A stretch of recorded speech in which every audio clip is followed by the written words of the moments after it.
ಜಾತಿ ಪರಿಶಿಷ್ಟ ಪಂಗಡಗಳ ಮೀಸಲಾತಿ ಹೆಚ್ಚಿಸುವ ಬಗ್ಗೆ ಒಂದು ವರದಿಯನ್ನು ನೀಡಬೇಕು ಅಂತ ಕೇಳಿ ಆವಾಗ ಸರ್ಕಾರದ ಆದೇಶದಲ್ಲಿ ಸರ್ಕಾರ ನನ್ನನ್ನು ಬಯಸಿದ್ದಿಷ್ಟೇ, ಪರಿಶಿಷ್ಟ ಜಾತಿಗೆ ಈಗ 15% ಮೀಸಲಾತಿ ಇದೆ, ಅದನ್ನ 17ಕ್ಕೆ ಹೆಚ್ಚಿಸಬಹುದಾ? ಪರಿಶಿಷ್ಟ ಪಂಗಡಕ್ಕೆ 3% ಮೀಸಲಾತಿ ಇದೆ, ಅದನ್ನ 7ಕ್ಕೆ ಹೆಚ್ಚಿಸಬಹುದಾ? ನಾನು ವರದಿಯನ್ನು ನೀಡಿದೆ. ಹೆಚ್ಚಿಸಬಹುದು ಅಂತಕ್ಕಂಥದ್ದನ್ನು ಹೇಳ್ತಾನೆ 2020 ಜುಲೈ 2ನೇ ತಾರೀಕು ಅಂದಿನ ಮುಖ್ಯಮಂತ್ರಿಗಳಿಗೆ ನಾನು ಕೊಟ್ಟಂತ ವರದಿಯಲ್ಲಿ ಕೇವಲ ಮೀಸಲಾತಿ ಪ್ರಮಾಣ ಹೆಚ್ಚಿಸಬೇಕು ಅನ್ನೋದಕ್ಕೆ ಸ್ಥಗಿತಗೊಳಿಸಲಿಲ್ಲ. ನಾನು 7 ಶಿಫಾರಸುಗಳನ್ನು ಮಾಡಿದೆ. ಅದನ್ನು ನನ್ನ ಸಂಬಂಧ ಪಡದೇ ಇರ್ಬೋದು, ಟರ್ಮ್ಸ್ ಆಫ್ ರೆಫರೆನ್ಸ್ ನಲ್ಲಿ ನಾನು ಕೇಳಿದೆ, ಆದರೂ ನಾನು ಶಿಫಾರಸು ಮಾಡಿದೆ. ಆ ಒಂದು ಶಿಫಾರಸು ಏನಂತಂದ್ರೆ, ಪರಿಶಿಷ್ಟ ಜಾತಿ ಪರಿಶಿಷ್ಟ ಪಂಗಡಗಳಿಗೆ ಒಳ ಮೀಸಲಾತಿಯ ಅವಶ್ಯಕತೆ ಇದೆ. ಆದರೆ ಕಾನೂನಿನ ತೊಡಕಿದೆ, ಅದನ್ನು ಗಮನದಲ್ಲಿಟ್ಟುಕೊಂಡು ಮುಂದಿನ ಹೆಜ್ಜೆ ಇಡಿ. ವೈಜ್ಞಾನಿಕವಾದ ವರ್ಗೀಕರಣ ಮಾಡಿ, ಆದ್ಯತೆ ಮೇಲೆ ಮೀಸಲಾತಿಯನ್ನು ನೀಡಿ. ಈ ಕೆಲಸನ ತರಾತುರಿ ಮಾಡಬೇಡಿ. ದತ್ತಾಂಶನ ಸಂಗ್ರಹ ಮಾಡಿ ಆ ಒಳ ಮೀಸಲಾತಿಯನ್ನು ಕಲ್ಪಿಸಿ ಅಂತ ನಾನು ಹೇಳಿ 2024 ಆಗಸ್ಟ್ 1ನೇ ತಾರೀಕು ಭಾರತ ಸರ್ವೋಚ್ಚ ನ್ಯಾಯಾಲಯ ಒಳ ಮೀಸಲಾತಿಗೆ ಸಂಬಂಧಪಟ್ಟಂತ ತೀರ್ಪು ನೀಡಿ ಒಳ ಮೀಸಲಾತಿ ನೀಡುವ ಅವಶ್ಯಕತೆ ಇದೆ. ಆ ರೀತಿ ಒಳ ಮೀಸಲಾತಿ ನೀಡೋದು ಸಂವಿಧಾನದ ಯಾವುದೇ ಅನುಚ್ಛೇದಕ್ಕೆ ವಿರೋಧ ಅಲ್ಲ. ಸಂವಿಧಾನದಲ್ಲಿ ತಿಳಿಪಡಿಸಿರ್ತಕ್ಕಂಥ ಸಮಾನತೆಯನ್ನು ಸಾಧಿಸುವುದಕ್ಕೆ ಒಳ ಮೀಸಲಾತಿ ಅವಶ್ಯಕತೆ ಇದೆ ಅಂತಕ್ಕಂಥ ಮಾತನ್ನ ಸರ್ವೋಚ್ಚ ನ್ಯಾಯಾಲಯ ಆ ತೀರ್ಪಿನಲ್ಲಿ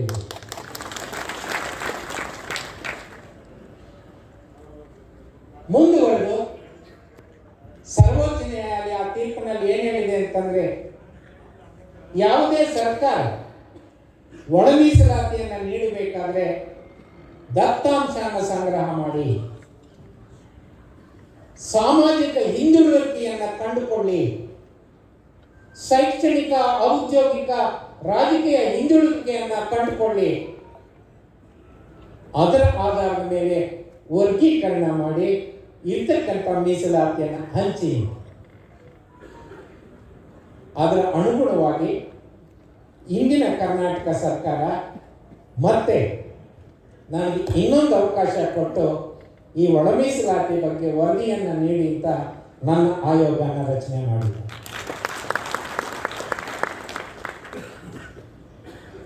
ಕಳೆದ 1.5 ತಿಂಗಳಿನಲ್ಲಿ ನೀವ್ಯಾರು ಊಹಿಸದೇ ಇದ್ದಷ್ಟು ಸುಮಾರು 2,000 ಮನವಿಗಳು ನನಗೆ ಬಂದಿವೆ. 2,000ಕ್ಕಿಂತ ಹೆಚ್ಚು ಜನ ನನ್ನನ್ನು ಭೇಟಿ ಮಾಡಿ ಸಮಾಲೋಚನೆ ನಡೆಸಿ. ಅಂತ ಮಹನೀಯರಲ್ಲಿ ಇಲ್ಲಿ ಕೂತಿರ್ತಕ್ಕಂಥ ಅನೇಕರಿದ್ದೀರಿ. ನಿಮ್ಮ ಮುಖಂಡರಾದ ಶ್ರೀಯುತ ಗೌರವಾನ್ವಿತ ಆಂಜನೇಯರವರು 1 ಸಲ ಅಲ್ಲ 5 ಸಲ ನನ್ನ ಹತ್ರ ಬಂದು ಈ ತರ ನಾನು ಬೇಡ ಅಂದ್ರು ಅವ್ರು ಹೋಗ್ದೇನೆ. ಕಾಫಿ ಕುಡಿಯೋ ಮರಾಯ ಅಂತಂದ್ರೆ ನಾನು ಕಾಫಿ ಕುಡಿಯಲ್ಲ ಸರ್, ವಿಸ್ಕಿ ಕುಡಿಯಲ್ಲ ಸರ್, ಬ್ರ್ಯಾಂಡಿ ಕುಡಿಯಲ್ಲ ಸರ್, ನಾನು ಜ್ಯೂಸ್ ಕುಡಿಯೋ ಸರ್. ಕಾಫಿನೂ ಕುಡಿಯಿದೆ, ನೀರೂ ಕುಡಿಯಿದೆ. ಅವರ ಅಳುಲನ್ನ ನಾನು ತೊಳ್ಕೊಂಡು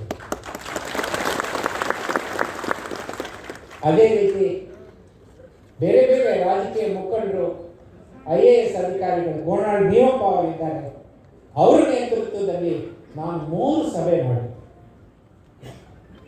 ಅವರ ಆಲೋಚನೆಗಳನ್ನು, ಅವರ ಸಲಹೆಗಳನ್ನು ನಾನು ತಗೊಂಡಿದ್ದೆ.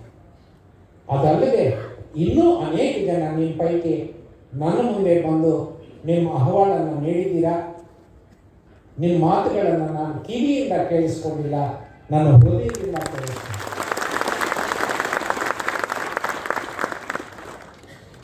ಸ್ನೇಹಿತರೆ, ನಿಮ್ಮ ಕಷ್ಟ ನನಗೆ ಗೊತ್ತಿಲ್ಲ ಅಂತ. ನಾನೊಂದು ಹಳ್ಳಿಯಲ್ಲಿ ಹುಟ್ಟಿದವನು.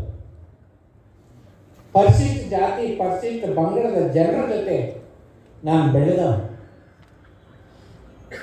ಅಸ್ಪೃಶ್ಯತೆ ಸಮಾಜ ಮತ್ತು ಕಾನೂನು ಅಂತ ಪುಸ್ತಕ ನಾನು ಬರೆದಾಗ 2005ರಲ್ಲಿ ಅದನ್ನು ನಾನು ಡೆಡಿಕೇಟ್ ಮಾಡಿರೋದು ನಮ್ಮ ಹೊಲಗದ್ದೆಗಳಲ್ಲಿ ಕೂಲಿ ಮಾಡಿ ನನ್ನ ಬೆಳವಣಿಗೆಗೆ ಸಹಕಾರ ನೀಡಿದಂಥ ಶ್ರಮಜೀವಿಗಳಿಗೆ ಅಂತಕ್ಕಂಥ ಮಾತನ್ನು.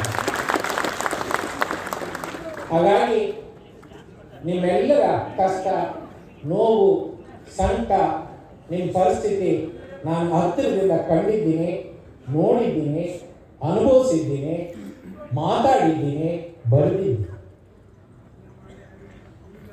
ಹಾಗಾಗಿ ಈ ಒಳ ಮೀಸಲಾತಿ ಅನ್ನೋ ವಿಚಾರ ಇವತ್ತು ನೀಡಬೇಕಾ ಬೇಡವಾ ಅಂತಕ್ಕಂಥ ಚರ್ಚೆ ನಮಗೆ ಬೇಡ.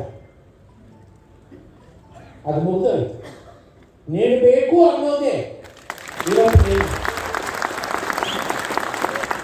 The law of the land is to provide internal reservation.